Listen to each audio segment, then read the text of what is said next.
नमस्कार, स्वागत है बिहार समाचार में। आइए देखते हैं बिहार की 10 फटाफट बड़ी खबरों को। के पाठक से विवाद का हाई कोर्ट में निपटारा, बैंक खातों से रोक हटी। बिहार में शिक्षा विभाग के अपर मुख्य सचिव और विश्वविद्यालयों के कुलपतियों के बीच चल रहा विवाद फिलहाल थम गया है।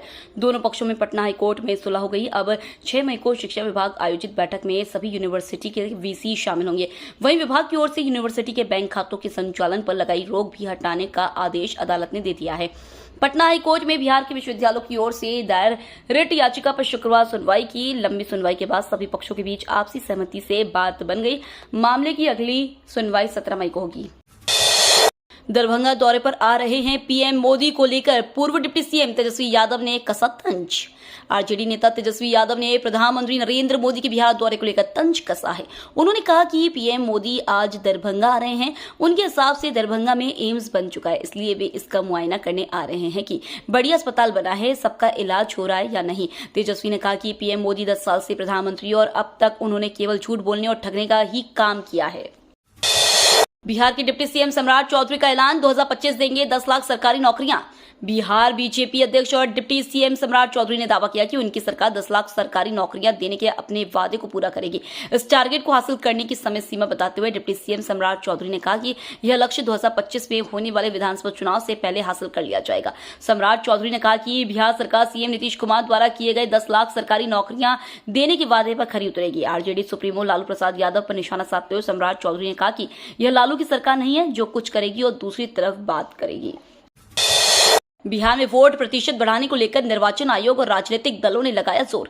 बिहार में 2 चरणों में 9 लोकसभा सीटों पर हुए चुनाव के बाद वोट प्रतिशत बढ़ाने को लेकर निर्वाचन आयोग के अलावा राजनीतिक दलों ने जोर लगाया है। आयोग जहां जागरूकता अभियान के अलावा अन्य कई तरह की कवायद कर रहा है, वहीं राजनीतिक दलों ने भी अब इसको लेकर पहल शुरू कर दी है। प्रदेश निर्वाचन आयोग सभी बूथों पर आवश्यक सुविधा और मतदाताओं को बूथों तक लाने की मुहिम में जुटा हुआ है। पहले और दूसरे चरण में मतदान को लेकर खास उत्साह नहीं दिख रहा है। बैसाख में ही सूख गई बिहार की 60 नदियां, रेत में हुई तब्दील। इस बार बैसाख में ही बिहार की नदियां सूखने लगी है। इनमें पानी की जगह दूर दूर तक रेत नजर आ रहे हैं। घास झाड़ी उग आए हैं। यह पहली बार है जब अप्रैल में ही नदियों में पानी नहीं है। आलम यह है कि अब तक 5 दर्जन से अधिक नदियां सूख चुकी है। पिछले 5-6 वर्षों से राज्य में गर्मियों की दस्तक देने के साथ ही नदियों के सूखने का सिलसिला आरंभ हो जाता है। इस साल यह समस्या और विकराल बनकर सामने खड़ी है। ये नदियां बिहार की जीवन रेखा है। इस कृषि प्रधान राज्य में खेती किसानी और पशुपालन नदियों और जल स्रोतों पर निर्भर है।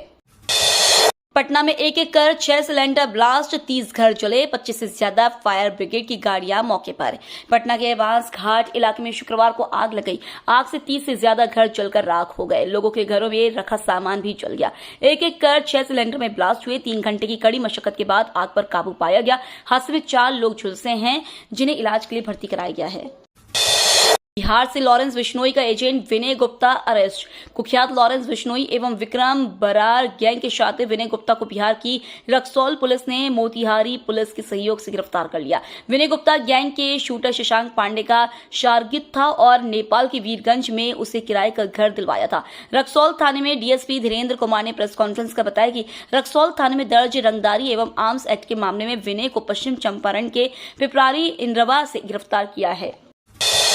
अब सभी मसाला बनाने वाली फैक्ट्रियों का होगा निरीक्षण, संबंधित एजेंसी ने दिया आदेश। एमडीएच और एवरेस्ट मसाले में कीटनाशी मिलने की खबर से तो आप अवगत होंगे ही। सिंगापुर और हांगकांग में इन दोनों कंपनियों के मसालों में कीटनाशी के अंश तय पैमाने से ज्यादा पाए जाने के बाद इनके मसालों पर प्रतिबंध लगा दिया गया था। यही नहीं, वहां जो कंसाइनमेंट पहुंच चुका है उसे भी वापस लौटा दिया गया था।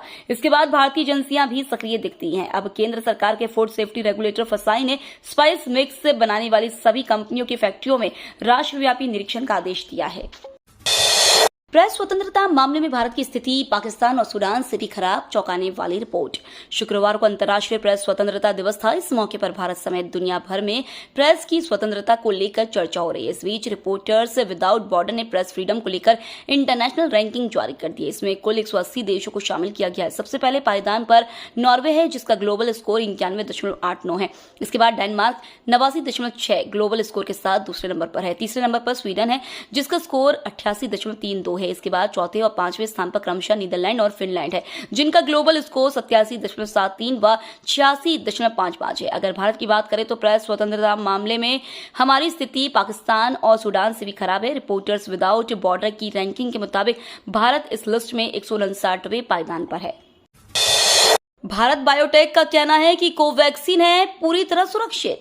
कोवैक्सीन बनाने वाली कंपनी भारत बायोटेक ने अपनी वैक्सीन को पूरी तरह से सुरक्षित बताया है। कंपनी ने कहा, वैक्सीन बनाते समय हमारी पहली प्राथमिकता लोगों की सुरक्षा थी और वैक्सीन की गुणवत्ता थी। ये इकलौती वैक्सीन थी जिसके ट्रायल भारत में हुए थे। कोवैक्सीन के 27,000 लोगों पर ट्रायल हुए थे। SII की कोविशील्ड पर सवाल उठ रहे हैं। इस बीच भारत बायोटेक का ये बयान सामने आया है।